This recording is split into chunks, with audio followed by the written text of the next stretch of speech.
We're about to do some exercises. I don't think Dr. wants to exercise though. Ooh.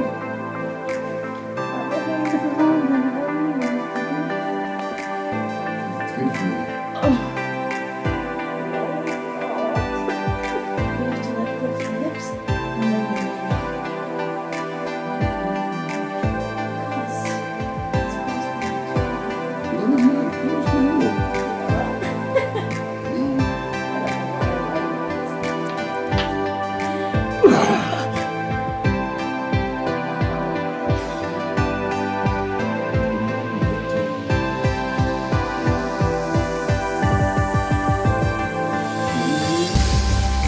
I can't do it anymore. Oh.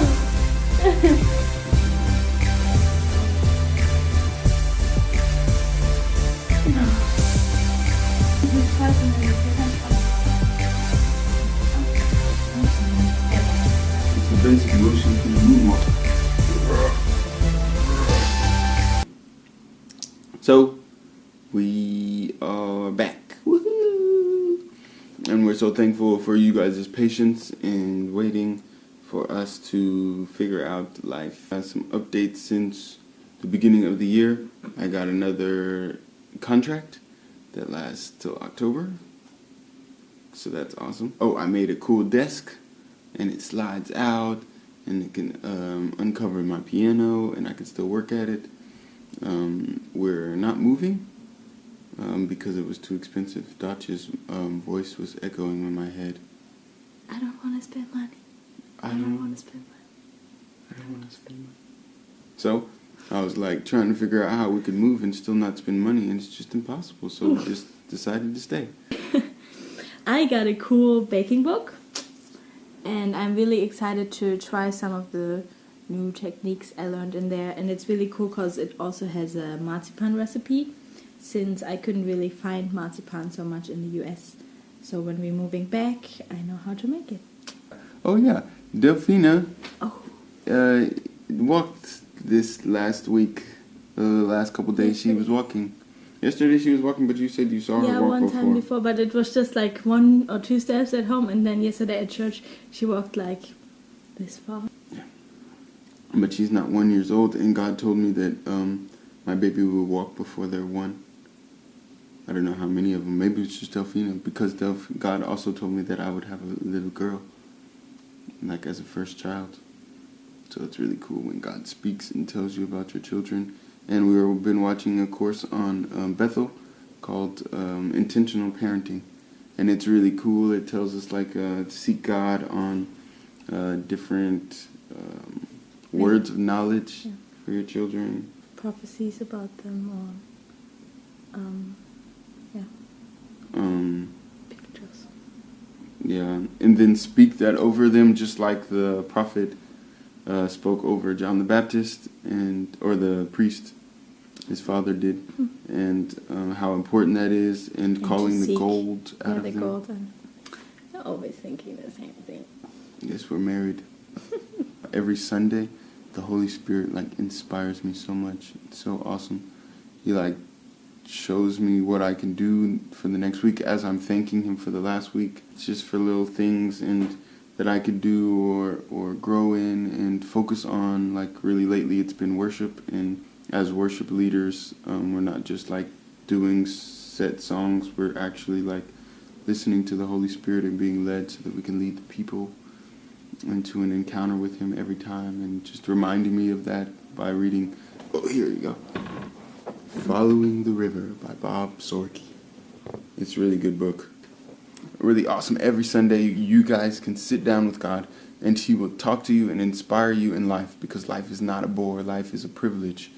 And every week you may have some things like, oh man, I'm not so good at this. Don't say, oh man, don't just leave it at that. But after that, ask God to improve it, because we have not because we ask not. So I ask God, like, God, can you show me how to be a better minister? Make me a better minister. Or God, can you give me more boldness? Or God, can you show me how to do this piano thing, or this video editing thing, or how to inspire people, or wisdom for this person's life. They're struggling in this area. God, show me where you speak of this in your word, and connect it with your Holy Spirit that's personal for their life right now.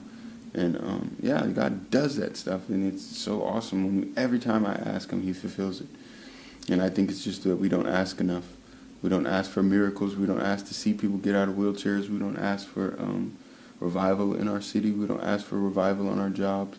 I've seen lots of people get healed and touched, and we don't ask for revival in our families sometimes.